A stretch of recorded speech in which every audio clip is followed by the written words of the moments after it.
Hi, this is James from Tabletop Gaming Guild. Today we're going to look at the Abstract Academy game.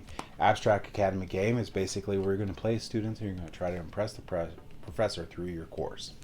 This game can play either 2 or 4 players. Let's go head down to the table here. I'm going to give a general idea how to play the game, and then we'll come back and I'll give you my final thoughts.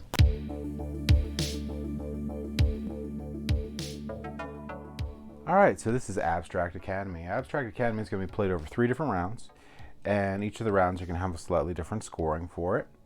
You're going to decide who is going to get the first player teacher's pet card, and that's the last person to take a class, or just however way you want to decide it. That person's going to get the teacher pet card.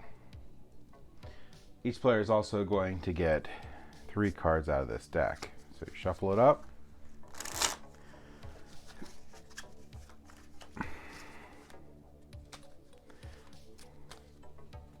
And each player gets 3 cards. All right. Now, to complete a round, you're going to make a 4x4 grid.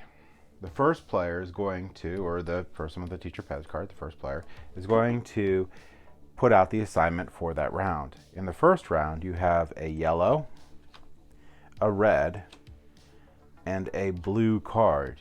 And each of these are going to show what you're going to need to have to gain that card, and whoever best satisfies this will get the points, and each of these are worth 3 points.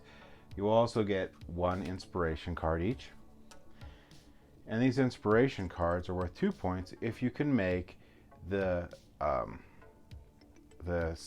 shape here with a color. So you're going to try to do that and try to meet these at the same time, and you're going to take turns playing a card. The teacher pet's going to play the first card, and then after you play a card, you draw a card, and you're going to keep playing cards. I'm just going to use this to put them out until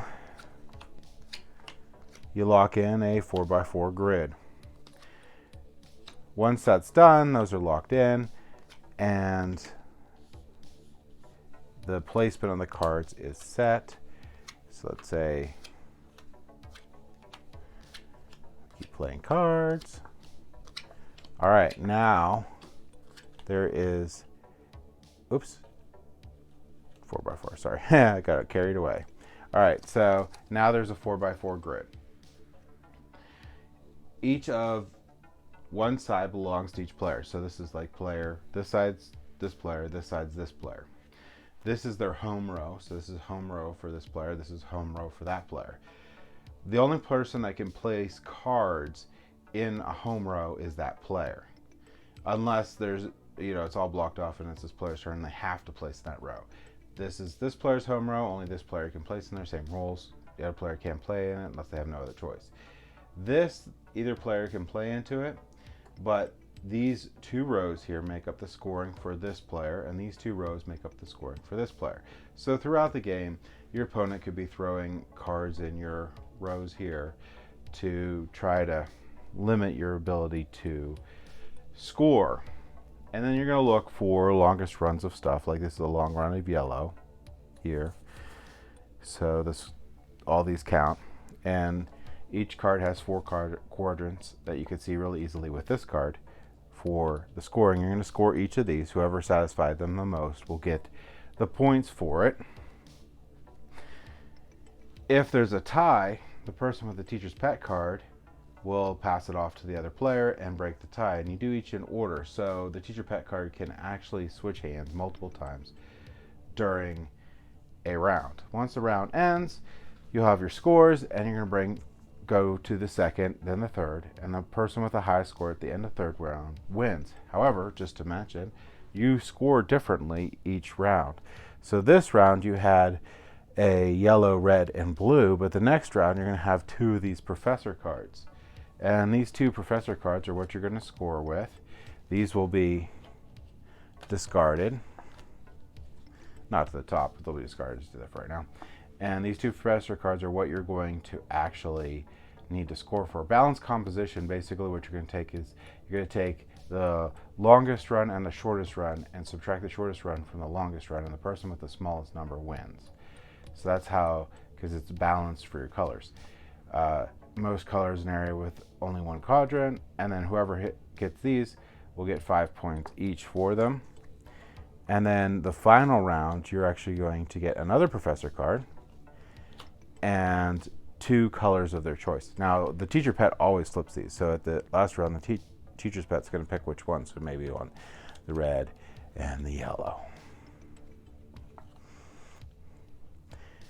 And they finish that round, and then they're going to score for those.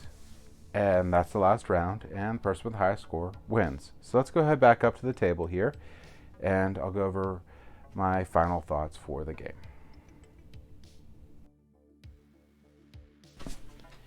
So I really like Abstract Academy. It's a really good abstract game. It plays really quickly over the 3 rounds. Super easy for scoring along the top there. Not too much luck in there. You get luck some with the cards you draw, but mainly the big part of luck is going to be the inspiration cards. You draw 1 per round for your 3 rounds, and that's personal to you. No one else knows it, and that's the shape you're trying to make. You could do a lot of devious things with placement, and not the home row, but in the character's side row there. You can do a lot of really cool things in there just to mess up their scoring on there. But you got to watch out. You got to protect your own side too. So there's a lot of strategy in this game. There's a lot of replayability in this game because each round, those goals that come out are from a deck that's going to be random each time. So you're going to have different combinations all the time. And there's a bit of each of those cards. So you got a lot of replayability in this game. It's very easy to teach. It's very portable. This is the size of it right here. And it's a lot of fun. So if you're looking for a lighter weight game to play with 2 players, or you could do the 4 players, but this really shines with 2 players. I love it with 2 players. 4 players, you're actually going to make a slightly larger grid, and there's rules in the back for the 4-player modification for the game. I would highly recommend this, especially if you're looking for a game to play at date night, or you're looking for a game to go play with a friend at an event while you're in between waiting for things, or just generally just sit down and have fun and just have a nice little conversation while you're playing a game. I highly recommend Abstract Academy. Thank you for watching.